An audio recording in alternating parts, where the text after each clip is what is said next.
sir, please.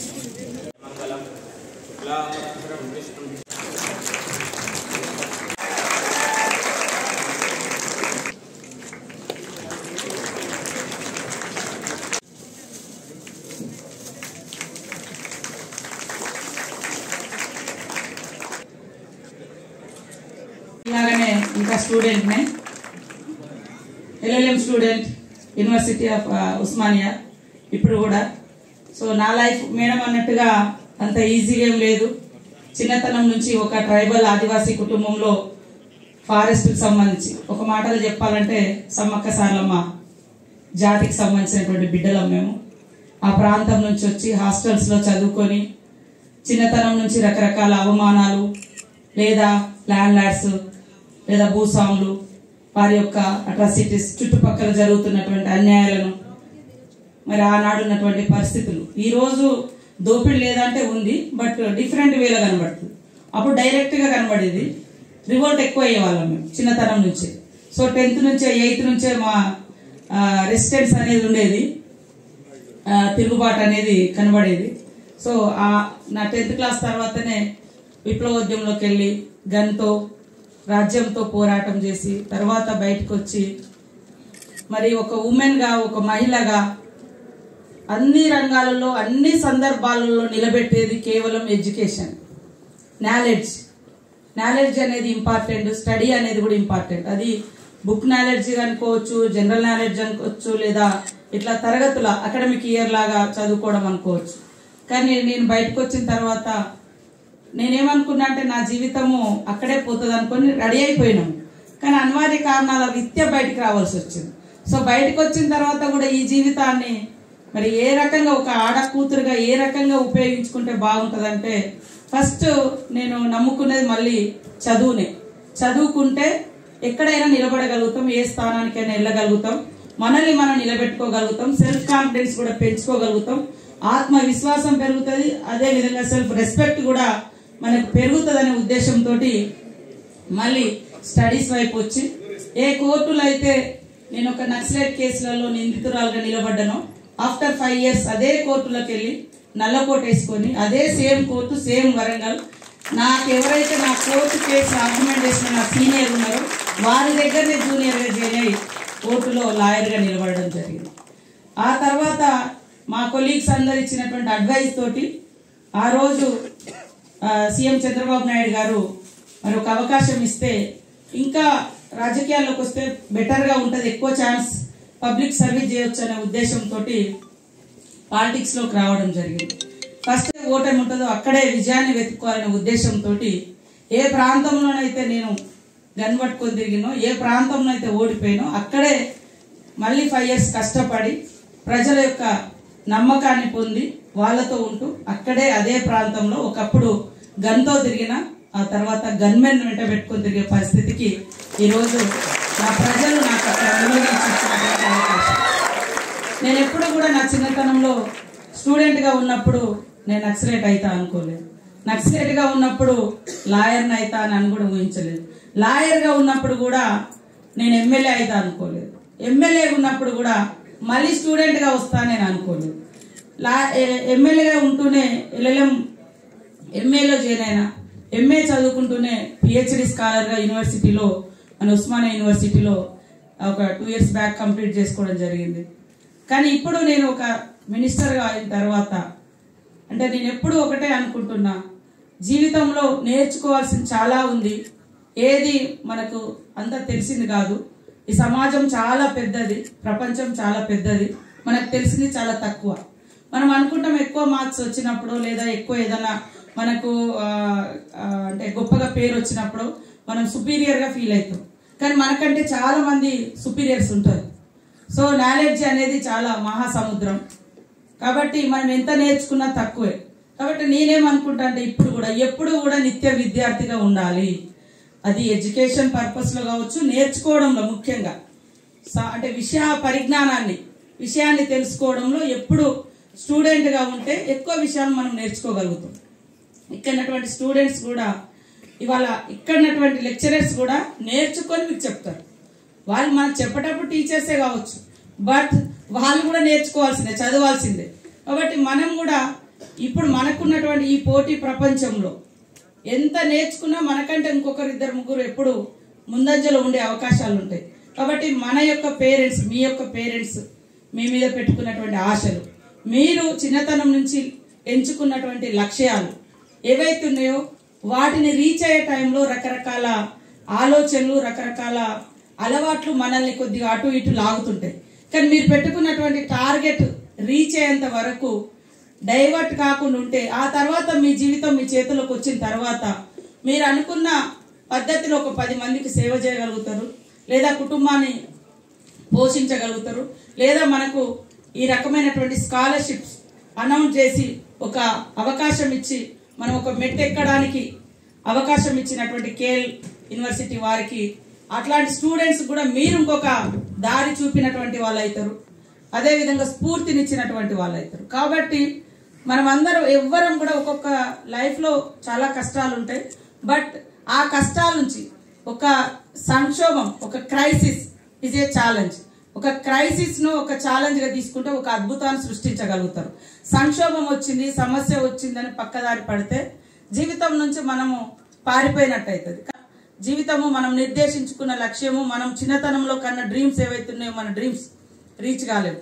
So నేను నా life అట్లా అట్లా అట్లా అట్లా వచ్చింది. వాస్తవానికి నేను చిన్నతనం నుంచి ఇట్లా ఇట్లా అని అనుకోలే, కానీ అక్కడ పరిస్థితులకు తగ్గట్టుగా పోయినా పని అడిగేసే ప్రతి సందర్భంలో నేను అనుకున్నా ఇది జనాలకు ఉపయోగపడుతుందా లేదా, ఇది జనాలకు ఉపయోగపడుతుందా లేదా, ఇంతే.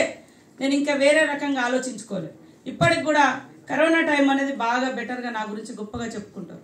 కానీ దానికంటే కూడా నేను చావును ఎదిరించి నా 15 yearsలోనే వెళ్ళిపోయాను. ఒక గొప్ప సమాజం కోసం మేము కలలు కానీ. సో అప్పుడే చనిపోయిన వాళ్ళు మనకు ఇది సెకండ్ లైఫ్గా ఫీల్ అవుతా, బోనస్ లైఫ్, ఎక్స్ట్రా లైఫ్ అనుకుంటా. కాబట్టి కరోనా టైంలో కూడా చాలా అందరు భయంతో ఉన్నారు, సమాజం అంతా సైలెంట్గా ఉంది అప్పుడు. కానీ మేము అప్పుడు ప్రజల్లోకి వచ్చినాం. ఎందుకంటే ఒక ప్రజాప్రతినిధిగా నా మీద బాధ్యత ఉంది. నా ప్రజలు భయంతో ఉన్నారు, బాధల్లో ఉన్నారు, కష్టాలలో ఉన్నారు, తిండిలోకి ఇబ్బంది పడుతున్నారు. అలాంటి టైంలోనే కదా మనం జనానికి అందుబాటులో ఉండాలని. ఈరోజు నేను ఈ పేరు వస్తుంది లేకుంటే ఇదేదో ఉంటుంది అనుకోలే, నా బాధ్యత అది. కాబట్టి నా బాధ్యతగా నేను చేసినందుకు ఇవాళ సమాజం గుర్తించింది, ప్రజలు గుర్తించారు. కాబట్టి ఈ యొక్క గౌరవం దక్కడానికి ఆ రోజు చాలా మంది చనిపోయినా కూడా శవాలను కూడా మేము తీసినటువంటి పరిస్థితి. నేను కానీ నా పక్కన ఉన్నటువంటి మా పిల్లలు, గర్మెన్లు అందరం కలిసి కనీసం తల్లిదండ్రుల శవాలను చూడడానికి కూడా రాలే కరోనా టైంలో. కానీ చనిపోతే కూడా కనీసం తీయడానికి కూడా రాలే. అలాంటి పరిస్థితులలో మేము చేసినాం. అంటే ఎక్కడైనా కూడా అదొక సంక్షోభం, అదొక పెద్ద ఒక విపత్కరమైనటువంటి పరిస్థితి. మనందరూ తెలుసు కరోనా అనేది. ఆ టైంలో కూడా బయటికి ఎవరు రాలేదు, కానీ ఇప్పుడు చాలా మంది మాట్లాడుతుంటారు. కాబట్టి ఒకరికొకరం ధైర్యంగా ఒక నలుగురికి సేవ చేసు. మన హిస్టరీ చూస్తే ఒక క్రియేటర్గా ఉండాలి. మనం ఎవరో క్రియేట్ చేస్తే దాంట్లో నడవడం కాదు, మీరు అంటూ ఒక నూతన అధ్యయనాన్ని స్టార్ట్ చేయాలి. ఆ అవకాశం మీకు ఉన్నది. మాలాంటి వాళ్లకు అప్పుడు లేదు వాస్తవానికి. ఎందుకంటే మా బ్యాక్గ్రౌండ్స్, మా కుటుంబాలు, మా ఆర్థిక వ్యవస్థ. కానీ ఎంచుకునే దారిలో నేను లా ఎంచుకునేటప్పుడు కూడా నేను ఎందుకు ఎంచుకున్నట్టే ఇది అయితే ఒక నలుగురికి ఒక న్యాయవాదిగా ఉండి ఆర్గ్యుమెంట్ చేయడానికి, పేదోళ్లకు ఫీజులు తీసుకోకుండా ఒక లాయర్గా వ్యవహరించడానికి ఉపయోగపడుతుంది. అప్పటి మేరకే నేను అది ఆలోచించుకున్నాను. ఎందుకంటే నేను అనేక కేసులు ఎదుర్కొన్నాము, చూసినాం. కాబట్టి నా లైఫ్లో ఎదురైనటువంటి దాన్ని బట్టి మరి అడ్వకేట్గా ఉంటే బాగుంటుందని. ఆ తర్వాత వచ్చినప్పుడు అందరి యొక్క ఆలోచనలు, సలహాలు తీసుకొని ఇంకా పెద్దగా వైబ్రేట్ అంటే విశాలంగా ఉంటుంది, ఫ్లెక్సిబుల్గా ఉంటుంది మనం సర్వీస్ చేయడానికని ఈ రాజకీయ రంగంలోకి వచ్చింది. రాజకీయాల్లోకి వచ్చింది కూడా నేనే నా ఉద్దేశం సేవనే. రాజకీయం అంటే కొంతమంది డిక్టేటర్షిప్ అనుకుంటారు, డామినేషన్ అనుకుంటారు, లేదా సంపాదన ఎంత పెట్టుబడి పెడతామో అంత రికవరీ అనుకుంటారు. బట్ నా విషయంలో అది జీవితాంతం బ్రతికున్నంత కాలం ప్రజలతో బాగుండాలి, మంచి సర్వీస్ చేయాలి అనే లక్ష్యంతో పనిచేస్తున్నాం. మీరంతా కూడా ఒక స్టూడెంట్స్గా రేపటి అంటే ఈ దేశ నిర్మాణంలో మరి మీ యొక్క పాత్ర ఉండాలి. ఈ దేశ నిర్మాణంలో మీ పాత్ర ఈ దేశానికే కాదు, మీ కుటుంబంతో పాటు ఈ దేశానికి. మిమ్మల్ని మీరు సంస్కరించుకుంటూ, మిమ్మల్ని మీరు సరిదిద్దుకుంటూ, మిమ్మల్ని మీరు ఆవిష్కరించుకుంటూ ముందుకు తీసుకెళ్తూ మరి నలుగురికి ఉపయోగపడే విధంగా. అప్పుడే ఒక మరి అంబేద్కర్ లాంటి వాళ్ళు, గాంధీ లాంటి వాళ్ళు, ఇంకెంతో మంది మహనీయులు, భగత్ సింగ్ లాంటి వాళ్ళు వాళ్ళ దశలలో రకరకాల పోరాటాలు చేసినటువంటి వాళ్ళు కూడా ఉన్నారు. వాళ్ళు మనకు డైరెక్ట్గా పరిచయం లేదు, కానీ వాళ్ళ చరిత్రతో పరిచయం ఉంది, వాళ్ళ జీవితంతో పరిచయం ఉంది. కాబట్టి మనము వాళ్ళను ఇక్కడ స్ఫూర్తిగా తీసుకుంటాం. వాళ్ళు చేసినటువంటి త్యాగాలతో పరిచయం ఉంది. సో మనం ఇప్పుడు ఏమవుతుందంటే అందరూ ఒక మూస పద్ధతిలోకి వెళ్తుంది. అందరూ అంటే ఒక పక్కన అన్యాయం జరిగినా కూడా తలెత్తి చూసి ప్రశ్నించలేని తత్వం పెరుగుతూ ఉంది. అదేవిధంగా యూత్లో కూడా కొంత రకరకాల బ్యాడ్ హ్యాబిట్స్ వైపు కూడా వెళ్ళి కుటుంబం పరువు బయటకు వచ్చి ఆ తర్వాత ఆత్మహత్యల వైపు లేదా రకరకాల క్లబ్లు, పబ్లు ఇటువైపు. కానీ మీ తల్లిదండ్రులు మీ మీద పెట్టుకున్న ఆశలు, మీరు ఎంచుకున్న లక్ష్యాలను రీచ్ కావాలని మనస్ఫూర్తిగా కోరుకుంటూ, అదేవిధంగా ఈరోజు 100 కోట్లతోటి స్కాలర్షిప్ ఇస్తూ ఇంత మంచి ఎడ్యుకేషన్ ఇన్స్టిట్యూషన్ స్థాపించినటువంటి కేఎల్ యూనివర్సిటీ వారికి, అదేవిధంగా మరి కోనేరు వారి కుటుంబాలకు ప్రత్యేకంగా ధన్యవాదాలు తెలియజేస్తూ, సారీ నన్ను చాలా రోజుల నుంచి ఇన్వైట్ చేస్తున్నారు, కానీ నాకు జాతర, సమ్మక్క సారలమ్మ జాతర మీకు తెలుసు, ఇంకొక 2 డేస్లో మేము స్టార్ట్ చేయబోతున్నాం.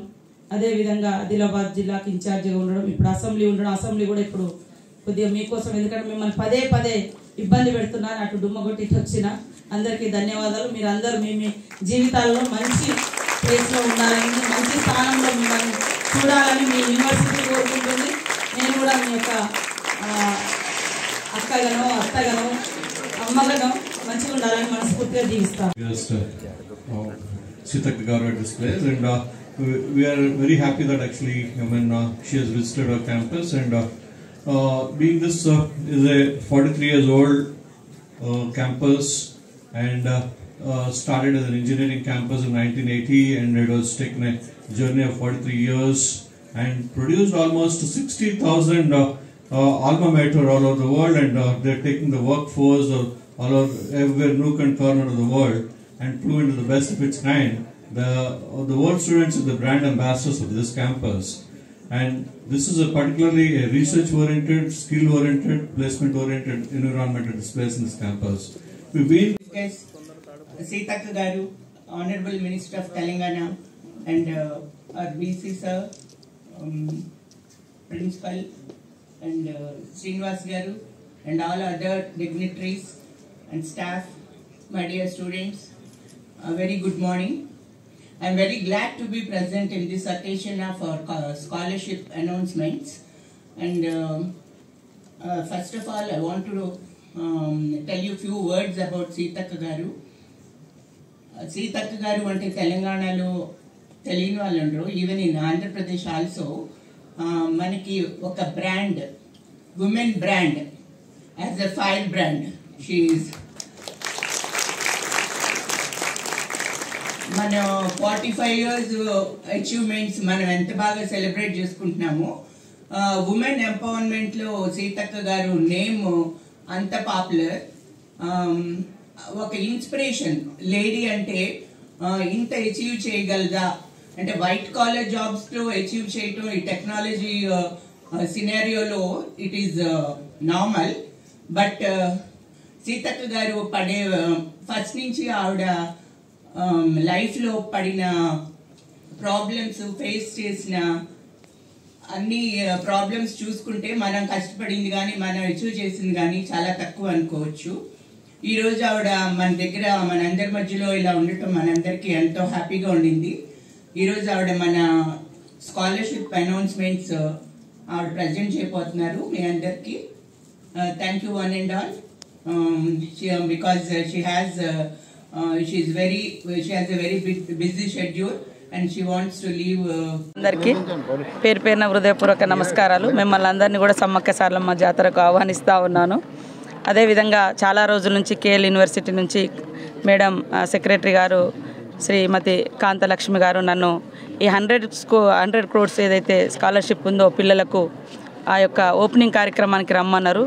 నేను కొంచెం బిజీ స్కెడ్యూల్ తోటి రాలేకపోయినా సారీ చెప్తూ, ఏదేమైనా ఒక మంచి ఆలోచనతోటి దాదాపుగా 43 సంవత్సరాల నుంచి ఈ యొక్క కేఎల్ యూనివర్సిటీ విద్యాలయాలు యూనివర్సిటీని ఏర్పాటు చేసుకొని మరియు అనేక మంది పేద విద్యార్థులకు, అదేవిధంగా మెరిట్ విద్యార్థులకు స్కాలర్షిప్స్ ఇస్తూ అదేవిధంగా ఇక్కడ చదివినటువంటి పిల్లలందరికీ కూడా ప్లేస్మెంట్స్ ఇస్తూ మంచి యూనివర్సిటీగా వారు ఎదుగుతున్నందుకు వారిని ప్రప్రథమంగా నేను అభినందిస్తూ ఉన్నాను. అదేవిధంగా పిల్లల జీవితాలలో ఎడ్యుకేషన్ అనేది చాలా ఇంపార్టెంటు. విద్యతో పాటు విజ్ఞానం ఇంపార్టెంటు. ఈ రోజున్నటువంటి సంస్కృతి చూస్తే హైదరాబాద్లో గతం నుంచి ఒక ఆనవాయితీలా కనిపిస్తుంది. చాలా క్లబ్బులు పబ్బులు పెరిగినాయి.